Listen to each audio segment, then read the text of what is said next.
It's Laura Eubanks of Design for Serenity with your succulent tip of the day, and we are here at one of our favorite and oldest succulent installations in Chula Vista. It's been 3 months since we were here, and I want to show you what's going on. Now, we did a renovation of this garden in May. It is now mid-August. So we've been through some heat and some weather, and everything for the most part has held up beautifully. On a maintenance, one thing that I like to do is remove the spent blooms from the barrel cactus. I just think it's a much cleaner look. You don't have to do this, but taking these guys off just looks good. So that's something that I'm going to have my crew do today. We also check for any pests or diseases or anything that's going on. Here we have another Agave Desmetiana Johok that is blooming out, kind of like the one in, well, exactly like the one in Coronado, but you also see that we have some mealybug, that white stuff in there, mealy. So I'm going to be spraying this with a chemical pesticide today. Why chemical? Because if I'm only going to be here every 3 months, I need to make sure I get a one and done. So I'll mask up, I'll glove up, I'll be very careful, but I will be applying a chemical to this plant. The Cattleyabractius look fantastic. The Cameronii are super well stressed, as are the little Crassula argenteas. We've got a few weeds, but nothing major. We are going to go in with a trowel and get those weeds by the roots rather than spray them with a chemical. Over here, the cream cement or whatever. Oh yes, and here is an agave. We replaced a desert spoon that had gotten massive, and we put it down on the back slope and put this agave cream de mint in its place. And it's getting some filtered sun from these giant 30-plus-year-old pygmy palms, and it is doing absolutely great there. A few of you have asked me about your aloe vera plants and why they are turning brown. And I thought, oh my gosh, brown? What is that all about? I think you meant mauve. See this color? This is just stress. It's kind of a mauvey, pinkish, dusty rose color. Notice how this is more green. This plant, this whole group was put in as cuttings. This one has thrown off some roots and is absorbing moisture, and that's why it has greened up. These have not rooted yet, so they're still using all of the liquid and moisture from inside their leaves, and thus the color. So we will just clean up all the dead ends and tidy that up a bit.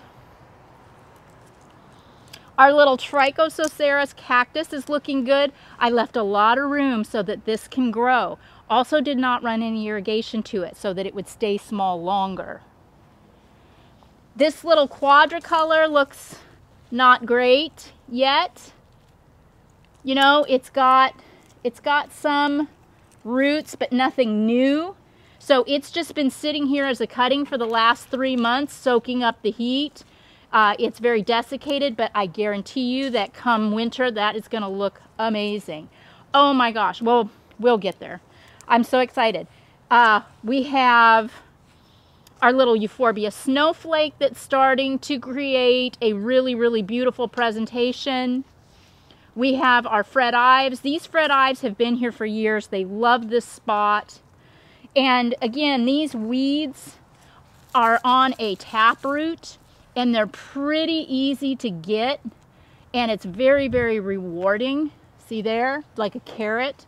So we'll be pulling all of these out by hand.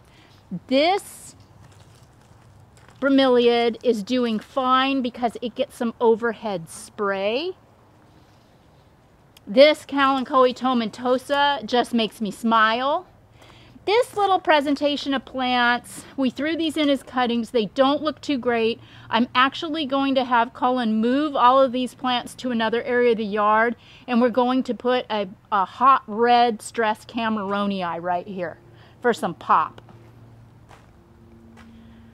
Okie-dokie. Ugh, wow.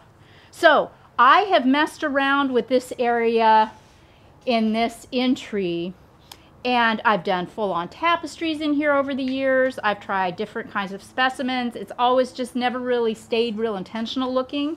I finally cracked the code in May. I've got this fantastic Euphorbia lactea, which is in a very great spot. See the dappled sunlight that it's getting? The Euphorbia trigona back there. Are you seeing kind of a trend? Likes the dappled shade and the coolness that this area of the garden provides. I've got some little Echinopsis cactus there. I've got a little Myrtillo crest there. I'm allowing this jade, even though it's a little too shady for this, and that's why it's kind of spindly and open, but I think it looks kind of bonsai. So I don't hate this. I think it's interesting, and as these get older, they just look more interesting to me. You know how I've told you that I plant succulents really close together and how they knit together like a mosaic? Here's an example of that happening. We've got 3 different kinds of crassula. We've got undulata, we've got ovata, and we've got Argentea sunset. Now, I know from experience that it's best to plant the undulata in the back when they're young, the ovata and the Argentea more in the front because they grow at a slower rate. And that's exactly what's happened here. Aren't these absolutely gorgeous? How they're just kind of interwoven and knitting together so beautifully. This is absolutely stunning. Now you know that aeoniums are dormant in the summertime. So all the aeoniums that you see, I think these are called plum pudding. They're not looking their best, but we know that come fall, they are going to snap out of it. Look at this Cattleyabractius. Was this not the perfect plant for this corner? And over here, we've got another presentation of kind of dappled sunlight from this beautiful pygmy palm, and this crassula, the Fred Ives, and the little spotted aloe. Nah, it's not striata cross hybrid. It's just, oh, and then this guy, what is this? Ruchia? Yeah, Ruchia is looking really, really good there. That can be kind of a persnickety plant. And we have a stand of attenuata right here. So this is also just looking absolutely spectacular. Now, you know the client loves her black bamboo, and we have had a tremendous challenge over the years trying to deal with all of the leaf detritus. I had this beautiful burgundy ribbon of 3/4 inch gravel going all the way through this installation, and it always looked like a hot mess. So in May, we basically picked up all of the ribbon and just did the Palm Springs Gold. And that was a really smart move because, as you can see, these leaves from the bamboo aren't really showing up so much. I've got Colin reworking this little tapestry area. Our client sits at her breakfast table and looks out at this spot, and it was just looking kind of tired and wrecked. So we're going to be pulling some things from other areas of the garden to plump this area up for her. And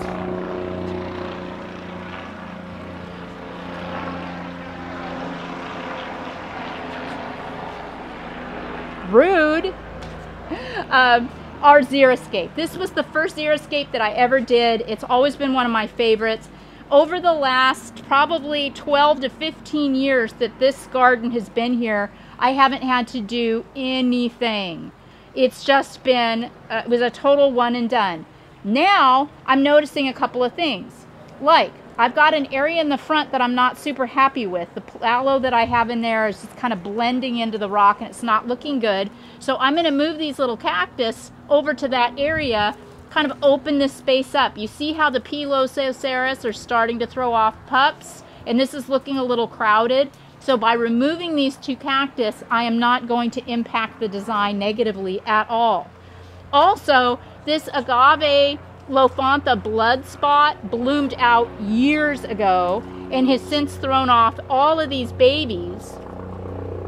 We had tucked an Aloe brevifolia up right next to her, and that's looking really, really tired. So I'm going to dig that out and break this up for parts as well as dig out some of the bamboo. Look, this is a clumping variety, but it came all the way over here under this sidewalk. Never ever ever believe it when they say a bamboo is clumping. So we'll take care of that. We'll take care of that, and that'll be it for the Xeriscape. Back in May, Hannah redid all of the little vases, and in this one she put in a little Aloe Dorothiae and an Opalina. Very, very smart choice because it is stressed to perfection and just really doesn't need any support. This Aloe Vambelinii was bright green. We dug it up, cut it, and reset it. We also moved some of the pups around to other areas of the garden, and it is doing just what I want it to do, and that's turn crimson red. This is a fantastic microclimate in this garden, right under the bedroom window. This is another area that's pretty much a one and done. I've got these fantastic aeoniums, these flat table aeoniums that are so interesting next to the Agave Quadra color. This little stand of Argentea Sunset Jade has just been spectacular for years. Our Fred Ives here decided to crest. Oh my gosh, even the little Quadra color that worked its way into this brevifolia is adorable.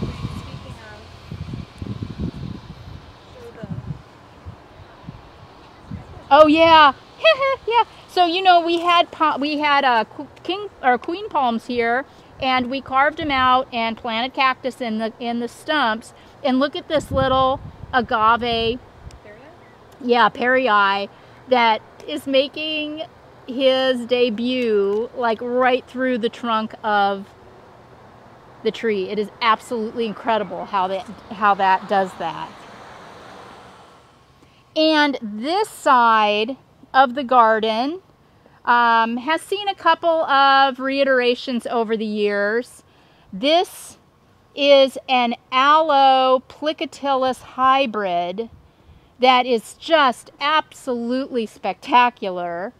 We've got the Cattleyabractius is doing so much better right now than the copper spoons for reasons frankly unknown to me. I'm going to have Greg check the irrigation.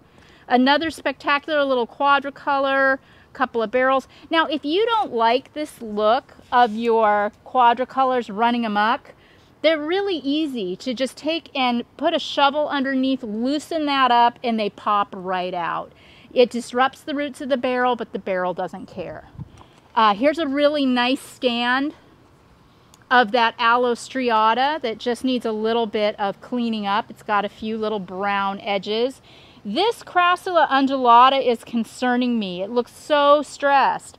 And then I got to looking at all of the plants along here. Like, look at this kiwi aeonium and that poor little hybrid aloe there.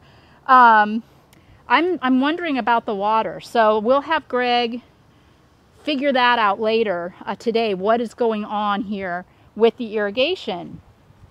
Yes, this grass is artificial.